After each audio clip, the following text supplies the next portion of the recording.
Hi there. Welcome to The View from Laura's Window, a podcast where life is explored through positive Christian thoughts. And when I say window, I'm referring to the view or perspective of life and how we think, act, and react. Everyone has a window, and yes, every window has a different view. Sometimes our view may not always be clear, and sometimes it may not always be focused. But I hope through this podcast, in a Christian mindset, you will have a much better perspective. So open up those windows, your hearts and your thoughts to the encouraging view from Laura's perspective.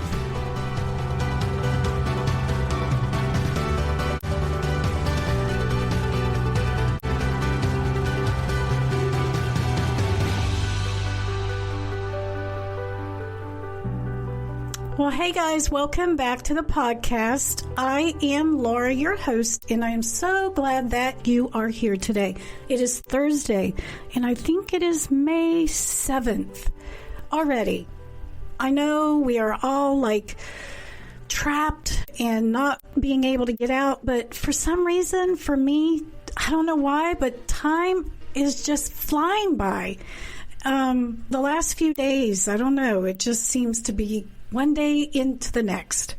But anyway, I want to welcome you back, and I want to also welcome you to next Tuesday's Talk, where I will have part 2 with Dr. Michelle Bankson, and we will finish up our discussion on depression.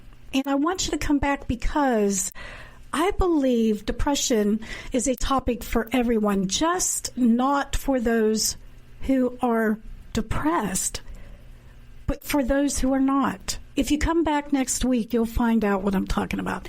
And then the following week, I want you to come back to listen to my guest. Her name is Kat Caldwell, and she is a fellow podcaster. Not only is she a podcaster, but she is a writer and an author of 2 novels. And she just seemed like somebody fun to have on. So I wanted to invite her, and we're going to talk next week about her novels and what the meaning of life is. So I think that'll be great if you come back the following Tuesday and listen to that. But today on May 7th, I want to read to you a section from Joyce Meyer's book, Wake Up to the Word, 365 Devotions to Inspire Each Day. And I open this book every day, and I read something from it every single day. And I thought that this was just right timing for me. I don't go by each page, and I don't go page by page, day by day. I just randomly open the book, and whatever page it lands on, that's what I read. And today, it landed on page 132, which is dated May 12th, which is a few days from now. But I thought it was ironic that it is called perspective, and that is what this podcast is all about. So I just couldn't help but share it with you guys. So here we go. We all have circumstances in our lives that can derail us and prevent us from reaching our goals if we pay excess attention to them. Do what the crisis demands, but don't give it undue attention.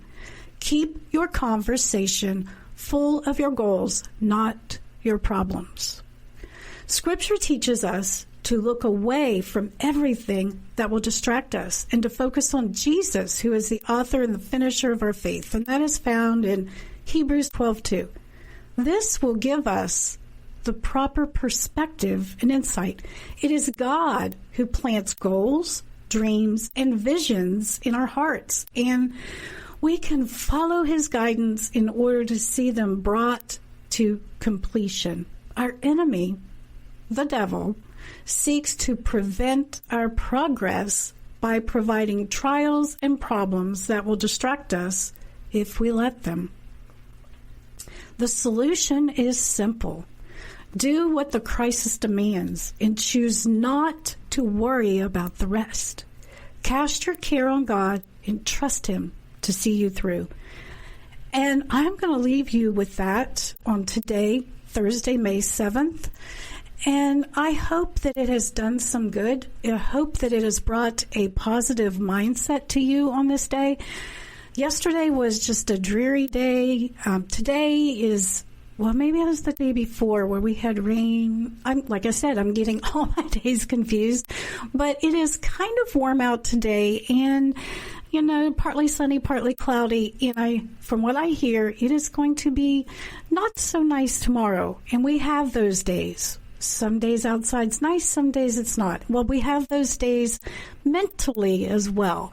Some days we can focus, and others we just can't seem to see anything positive. I hope that brought some kind of positive to your mind and to your heart. And until next time, I love you guys.